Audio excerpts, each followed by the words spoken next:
Efésios 1, de 1 a 14. Paulo, apóstolo de Cristo Jesus, por vontade de Deus, aos santos que vivem em Éfeso e fiéis em Cristo Jesus, graça a vós outros e paz da parte de Deus, nosso Pai, e do Senhor Jesus Cristo. Bendito Deus e Pai de nosso Senhor Jesus Cristo, que nos tem abençoado com toda a sorte de bênção espiritual nas regiões celestiais em Cristo. Oremos, queridos. Bondoso Deus, fale conosco, Pai. Que a Tua palavra ela não volte vazia, mas que ela frutifique em nossos corações, Senhor Deus. Que o Teu Santo Espírito venha, ilumine, Pai, as nossas mentes, ouvidos, para que não só entendamos, internalizemos, mas principalmente propaguemos a Tua palavra para a Tua honra e glória, em nome de Jesus. Amém. Iniciamos então, queridos, hoje essa nova série de sermões nesse mês de setembro. Nós vamos aí então caminhar na carta escrita pelo apóstolo Paulo aos Efésios ao longo então aí de todo esse mês. Paulo, ele foi alguém levantado por Deus para agora pregar o evangelho aos gentios, ou seja, aqueles que não eram judeus de nascença. Tanto Paulo quanto os demais apóstolos, eles eram muito demandados de trabalho, visto que a igreja de Cristo, ela crescia em número, crescia em extensão territorial. Havia ali apóstolos na Índia, outros estavam ali em Roma, enfim. O evangelho ele foi tomando, principalmente no século I, grandes proporções. E com isso, os apóstolos eles eram procurados para que atendessem às necessidades da igreja, questões doutrinárias eram ali então também levantadas, invasão na igreja de falsos mestres, perseguições. E além disso, era preciso fortalecer aquelas novas igrejas, preparando então agora novas lideranças. E com essa alta demanda, era impossível para os apóstolos atenderem a todos de forma ali presencial. E assim então surge a chamada ferramenta mais importante desse período apostólico, que são as cartas. Paulo foi alguém que utilizou as cartas como verdadeiras ferramentas do seu ministério. Ele se valeu delas para substituir ali então a sua presença, instruindo assim aquelas novas igrejas na sã doutrina, no Evangelho de Cristo. E das 21 cartas do Novo Testamento, 13 são aqui então da autoria de Paulo. Essas cartas, epístolas, elas eram exortações, orientações, na verdade, verdadeiros sermões àquelas igrejas nascentes. Elas precisavam então ser recebidas, lidas na igreja de forma autoritativa, como se o próprio apóstolo que as escreveu estivesse ali então presente, falando aos irmãos. E as cartas, elas tornaram-se essas ferramentas poderosas nas mãos do apóstolo Paulo, principalmente aqui essa carta aos Efésios, justamente porque ele, Paulo, encontrava-se preso quando a escreveu. Paulo, em Atos 13, foi chamado pelo Espírito para levar o evangelho aos gentios, e ele vai. E são basicamente 3 grandes jornadas missionárias narradas aí ao longo do livro de Atos e que levaram o apóstolo Paulo então a diversas partes do Império Romano. A primeira vez que Paulo ministra ali em Éfeso foi por volta do ano 53, mas ele não fica na cidade, como Atos 18, de 19 a 31 nos contam. 2 anos depois, enquanto ali realizava a sua terceira viagem missionária, Paulo passa agora então 2 anos em Éfeso, e ele providencia para que toda aquela região fosse então evangelizada, como em Atos 19, de 1 a 20 nós lemos. E ele então funda a igreja em Éfeso, uma igreja forte, mesmo estando em uma cidade conhecida pela adoração a uma deusa chamada Diana. E agora aqui, quase 10 anos depois, ele escreve a esses queridos amigos e irmãos de Éfeso. Ele encontra-se, como dissemos, preso em Roma e deseja então agora compartilhar com esses cristãos as grandes verdades que o Senhor lhe havia ensinado acerca de Cristo e também sobre a igreja. Um escravo chamado Onésimo. Fugiu ali então do seu senhor, Filemão, que vivia em Colossos, e enquanto ele estava em Roma, Onésimo se encontra com Paulo e ali então se converte. Tíquico, um dos pastores dessa igreja lá em Colossos, também estava em Roma para discutir ali algumas questões da sua comunidade com Paulo, e assim Paulo aproveita a presença desses dois homens e envia agora 3 cartas aos seus amigos. São elas as epístolas de Efésios, Colossenses e Filemão. E ao mesmo tempo também que ele agora envia Onésimo de volta ao seu Senhor. Com esse cenário em mente, queridos, olhemos agora então para o nosso texto. Nos 3 primeiros versos, o apóstolo ele reafirma a sua autoridade como um legítimo apóstolo de Jesus, ou seja, um enviado do próprio Cristo. Paulo se dirige aos santos, ou seja, à igreja. Santo significa alguém separado. Quando o pecador crê em Jesus Cristo como seu Senhor e Salvador, ele então é tirado do mundo e trazido para Cristo. E ele também aponta o objetivo da carta, nesse verso 3, que são as chamadas riquezas do cristão. Ou seja, aquilo que nós cristãos já possuímos e fazem parte agora da nossa riqueza. E é justamente nessas bênçãos, nessas riquezas que nós meditaremos. O crente dispõe das bênçãos do Pai, do Filho e do Espírito Santo, conforme então vamos agora observar aí do verso 4 ao verso 14. Nesse sentido, vamos observar então primeiro as bênçãos do Pai. A primeira bênção é que Ele nos escolheu. Verso de número 4, veja comigo. Assim como nos escolheu nele antes da fundação do mundo, para sermos santos e irrepreensíveis perante Ele.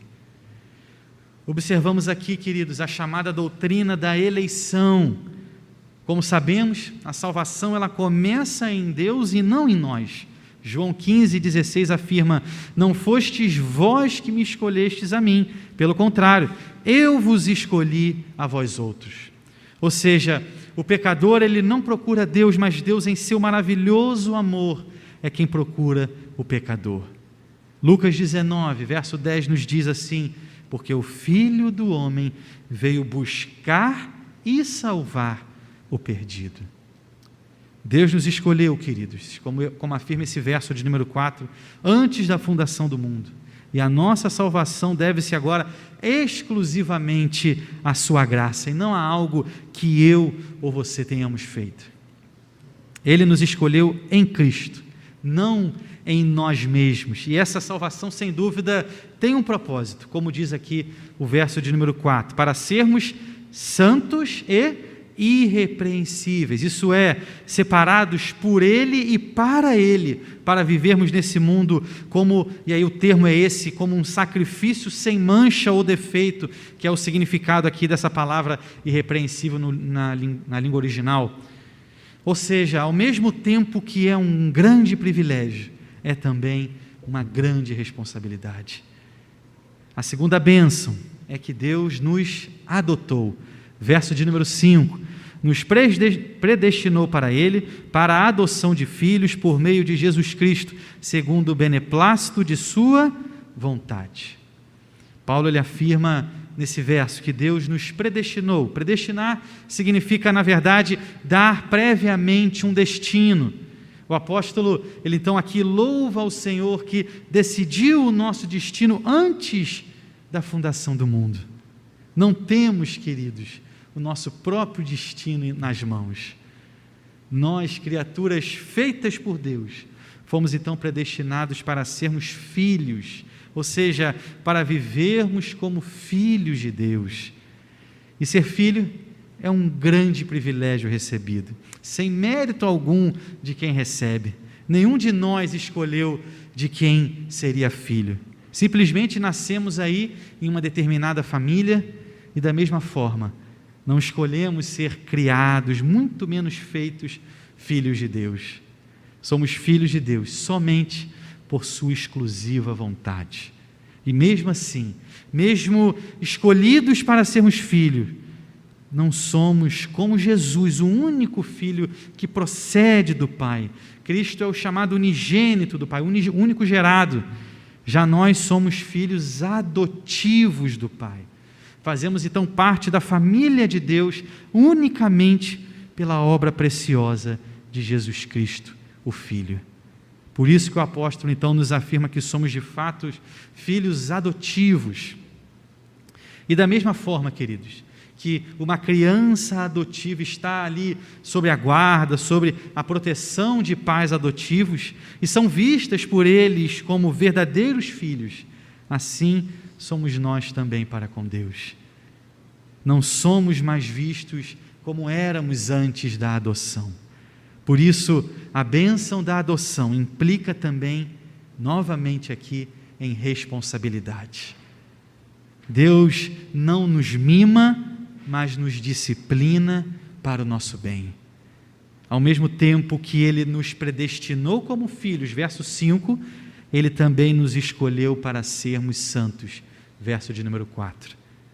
John Stott, ele comenta que a adoção como filhos e filhas de Deus traz tanto uma vantagem como uma desvantagem, um imenso ganho e uma perda necessária. Ganhamos o acesso a Ele como Pai, mediante a redenção ou perdão, mas perdemos o direito de falhar, começando imediatamente pela obra de santificação do Espírito Santo, até que finalmente nos tornamos perfeitos no céu. E a terceira bênção, queridos, do Pai, está aqui no verso de número 6, para louvor da glória de sua graça, que Ele nos concedeu gratuitamente no amado. Ele nos aceita, queridos, pela sua graça, Deus nos aceita em Cristo. Essa é a nossa posição eterna, uma posição imutável perante o Senhor. Calvino comenta: a causa material, tanto da eleição eterna, quanto do amor que nos é agora revelado, é Cristo, a quem Ele chama de o amado, querendo ensinar-nos que, por meio dele, o amor de Deus é derramado sobre nós. Portanto, Ele é o bem-amado, a fim de que fôssemos reconciliados por meio dele. A expressão aqui utilizada também por Paulo, para louvor da glória de sua graça, essa expressão ela demonstra o motivo de tudo isso, a graça de Deus. Uma graça que não é barata, uma graça que não foi vendida, mas uma graça que Ele de fato nos deu gratuitamente no amado, ou seja, em Cristo. A segunda parte agora, queridos, dessa passagem, nos mostra as bênçãos do Filho, versos 7 a 12. Sabemos que cada pessoa aí da Trindade, ela trabalha conjuntamente com a outra, possibilitando assim, então, a nossa salvação. Mas a Bíblia, ela nos mostra claramente que cada uma delas tem, sim, o seu ministério específico. E a primeira bênção que nós observamos do Filho está aqui na primeira parte desse verso de número 7, que diz: o qual temos a redenção pelo seu sangue.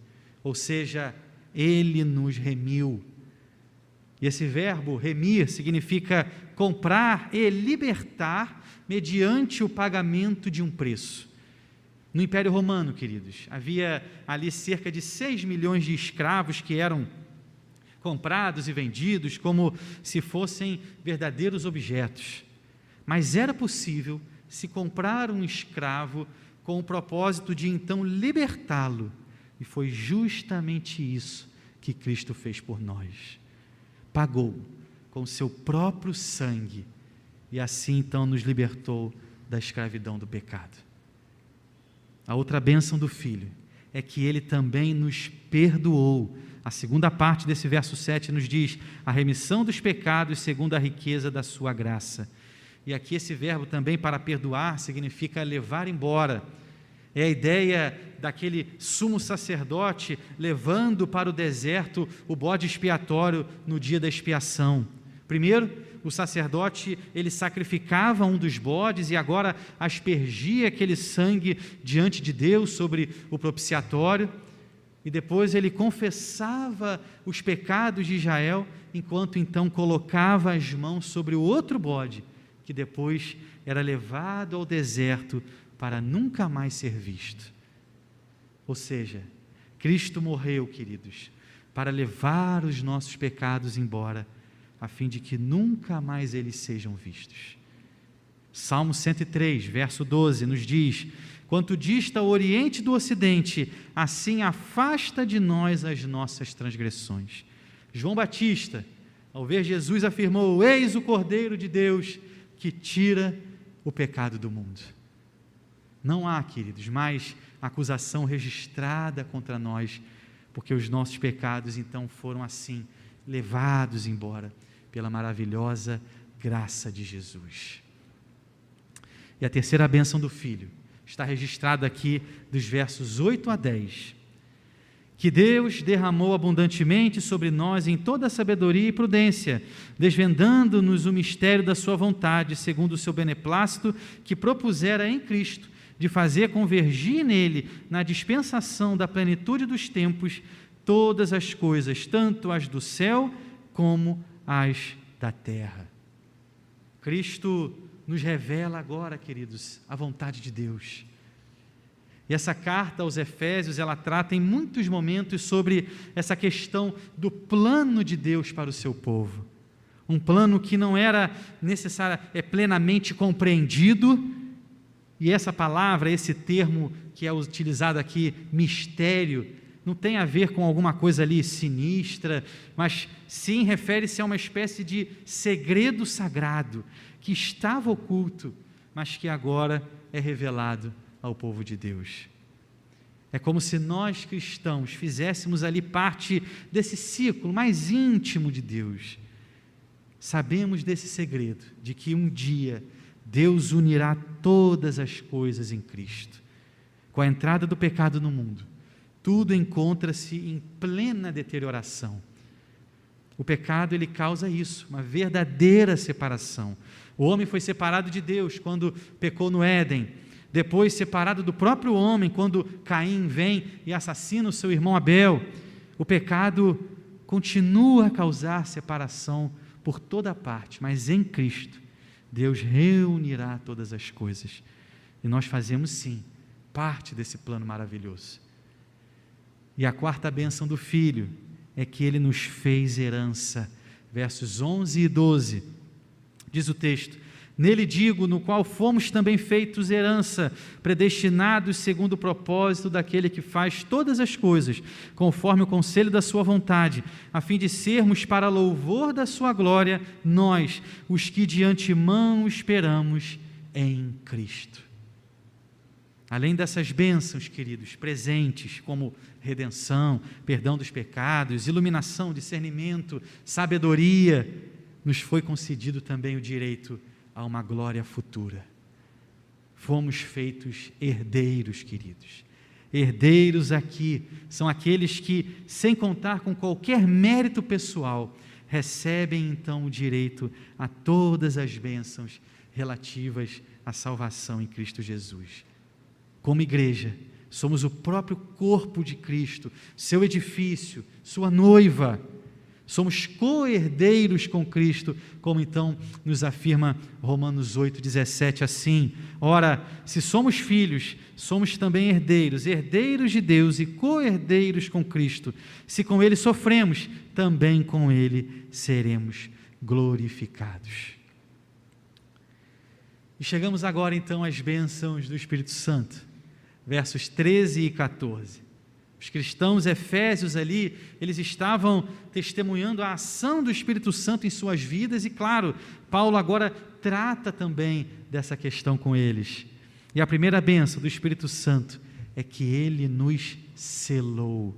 Verso 13, diz o texto: em quem também vós, depois que ouvistes a palavra da verdade, o evangelho da vossa salvação, tendo nele também crido, fostes selados com o Santo Espírito da promessa. Nesse verso 13, nós observamos aqui como se dá o processo da salvação. Primeiro, o pecador, ele ouve o evangelho da salvação, as boas novas de que Cristo morreu por nossos pecados, que foi sepultado, ressuscitou. E sendo gentios ali, os efésios, eles ouvem então essa palavra da verdade, o evangelho da salvação, eles ouvem e creem. E aí, quando creem, no mesmo instante, são selados com o Espírito Santo.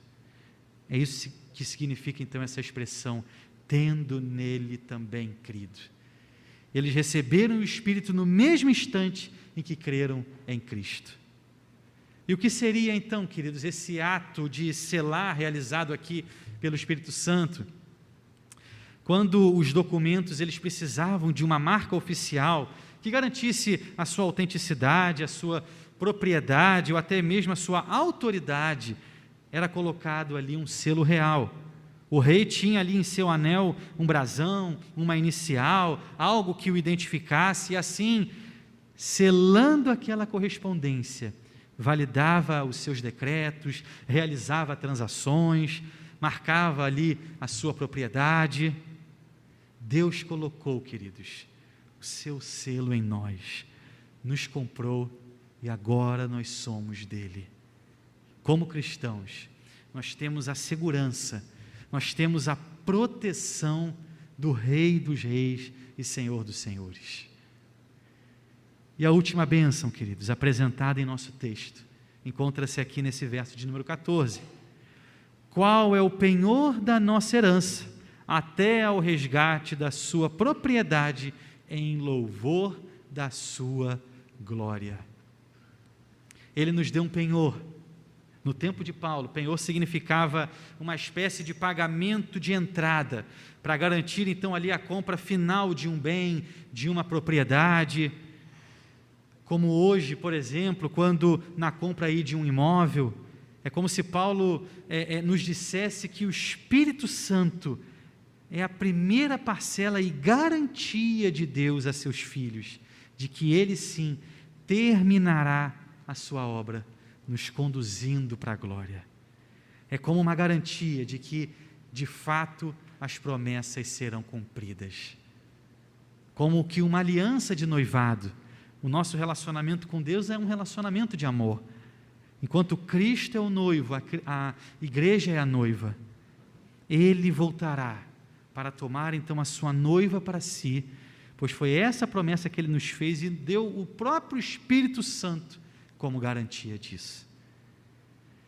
Chegando aqui, queridos, na nossa conclusão, o propósito de Paulo, ao escrever então essa carta aos Efésios, como afirma o comentarista William Hendrickson, foi o seguinte: descrever a gloriosa graça redentora de Deus para com a igreja, derramada sobre ela, a fim de que pudessem ser uma bênção para o mundo e pudesse permanecer unida contra todas as forças do mal, e assim glorificar o seu Redentor.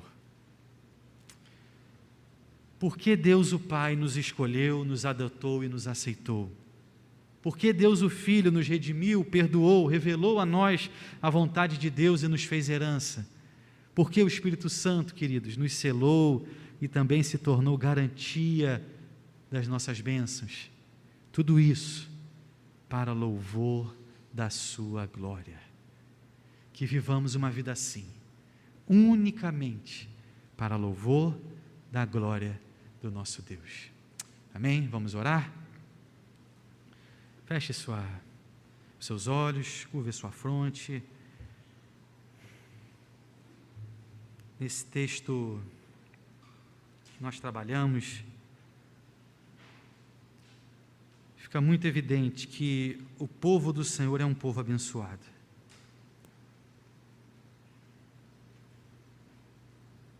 E o que temos feito com tantas bênçãos maravilhosas? Temos sido bênção, temos sido sal e luz, temos espalhado dessas bênçãos? Ou o nosso discurso, ele continua um discurso de alguém que vive a lamentar-se, a reclamar da vida dos outros, do trabalho.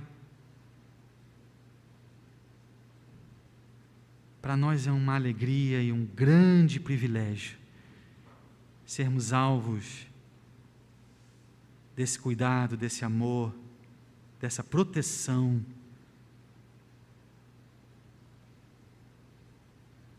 Mas o pecado, sem dúvida, que tenazmente nos assedia, por vezes nos faz tropeçar e apresentamos um coração sem qualquer contentamento. Ore ao Senhor, peça a Ele: Senhor, que eu tenha alegria em Ti, apesar dos problemas, apesar de tantas questões que o mundo, que nós mesmos vivemos e temos aí enfrentado, passado. Ó Senhor, que maravilha é saber que eu sou alvo dessa graça tão maravilhosa. Querido Deus, obrigado. Obrigado porque não é por nós. Obrigado porque, por intermédio de Cristo, nós somos verdadeiramente o Teu povo, a Tua igreja, povo comprado com um alto preço, povo remido, perdoado, adotado como filhos, selado pelo Espírito. Que alegria, Deus, mas também que responsabilidade, porque sabemos que a nós cabe verdadeiramente refletir a face do nosso Cristo, do nosso Mestre. Por isso, Deus, ajuda-nos, que sejamos verdadeiramente uma igreja anunciadora, abençoadora, para a Sua glória. Que a glória não seja nossa, mas que seja única e exclusivamente Tua, Deus. Nos use para isso. Abençoe também aqui cada lar, cada família, seja aqui de forma presencial, seja aqueles que nos acompanham também pela internet. Ó Deus, visite a cada um para a Tua honra e glória, em nome de Jesus. Amém.